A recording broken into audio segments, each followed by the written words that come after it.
বলবো না আকাশের চাঁদ এনে দেব, বলবো না তুমি রাজকন্যা, শুধু জিজ্ঞেস করি দেবে কি পারি হোক যত ঝড় বন্যা। আমার ছোট তরি বলো যাবে কি, যাবে কি। আমরা পৌঁছে গেছি আমাদের সেই কাঙ্ক্ষিত দেবতা খুমে। দেখেন কত অসাধারণ লাগতেছে। আশেপাশে দেখা ভাবিকে নিয়ে আসবেন।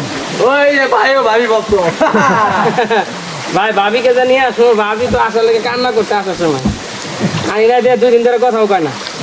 কত বড় বড় পাহাড় রে, আসার যে কি কষ্ট, ওটা ওই যে আমাদের গাইড যে ভাই আইছে ভাই বুঝতে পারতেছে আমারই কি কষ্ট হয়েছে, তাহলে ভাবির কি হইব।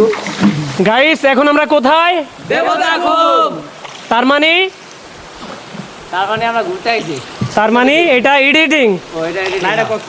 পানি প্রচুর ঠান্ডা। পাহাড়ি কি এটা? আরে ভাই এটা তো মনে হয় অনেক। যদি দেখার ইচ্ছা হয় তোমার নিঠুর পানো লয় মনে লয়। এই যে এমনি কিন্তু আছে, দেখ দেখ কত স্রোত।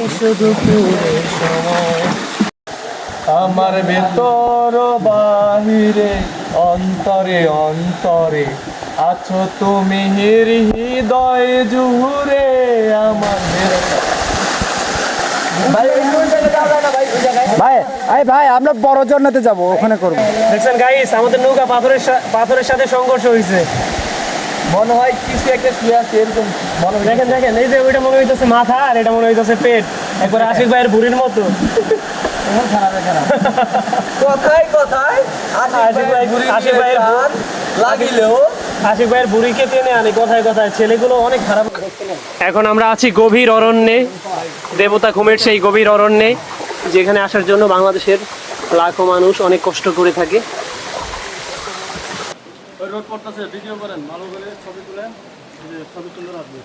জানতাম না আজকে এই অবস্থা হইব। জানতাম না প্রেম করে বলে তুই আমারে শিখাইলি, প্রেম প্রীতি শিখাইয়া কই কই গেলি রে কই গেলি। এই যে আমাদের ভাই দেখেন কিভাবে নৌকাটাকে আটকে রাখছে এই স্রোতের বিপরীতে। না না নিচে নামা যাবো না, নিচে নামা যাবো ভাই, পানি থেকে নামা যাবো না। না নৌকা থেকে নামলেই স্রোতে নিয়ে যাবো ঠেইলা। গাইস দেখেন এই সময় আসলে কতটা বিপদ, শান্তিতে ঘোরাও যায় না, প্রচুর স্রোত। এই কারণে আর যাইতে পারতেছি না সামনে। এই জন্য আমরা ভুল করে আমরা জানতাম না যে বর্ষাকালে আসলে কেমন হবে। শীতকালে আসা লাগে দেবতা খুব, যারা জানে তারা শীতকালেই আসে, কিন্তু আমরা ভুল করে আইসা করছি এই বর্ষাকালে। এই যে দেখেন এগুলো পাথর, একদম শক্ত পাথর। ওই মামুন পায়ে পিরাইছে। কত স্রোত গাইস দেখছেন, মাথা নষ্ট পুরা। এই বর্ষাকালে আইসা পুরাই বাস, কিন্তু বর্ষাকালে আবার অন্যরকম একটা সৌন্দর্য। হ্যাঁ। স্রোত। ওই কি রে, মধু রসমালাই। দেখেন গাইস এই সময়টায় ভেলা বন্ধ, এই কারণে আমাদেরকে নৌকা দিয়েই ঘুরতে হবে। আপনারা যারা চাইতেছেন এই ভেলা নিয়ে দেবতা খুম ঘুরতে আসবেন, তাদের জন্য এই সময়টা এই ভেলাগুলো বন্ধ থাকে এই বর্ষার সময়, কারণ বর্ষার সময় প্রচুর স্রোত থাকে। এই যে দেখেন দেখেন সামনের দৃশ্য কত সুন্দর, বৃষ্টি আসছে।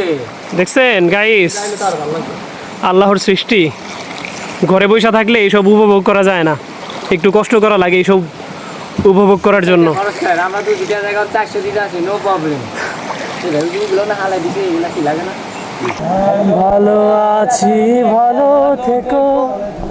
গাইস আমাদের ভ্রমণ আজকের জন্য এখানেই শেষ হয়ে যাচ্ছে, এই দেবতা খুমের ভ্রমণ। তাও যাই হোক ভালোই লাগলো, গোসল করতে পারলে আরো ভালো লাগতো, কিন্তু এখন এই স্রোত অনেক বেশি। আর আমরা না বললাম এই যে দেখেন গাইস আমার দোস্ত গোসল করতেছে, স্রোতের কারণে এখন নৌকা ব্যালেন্স করার জন্য এই ভাইদেরকে নদীতে নামতে হয়।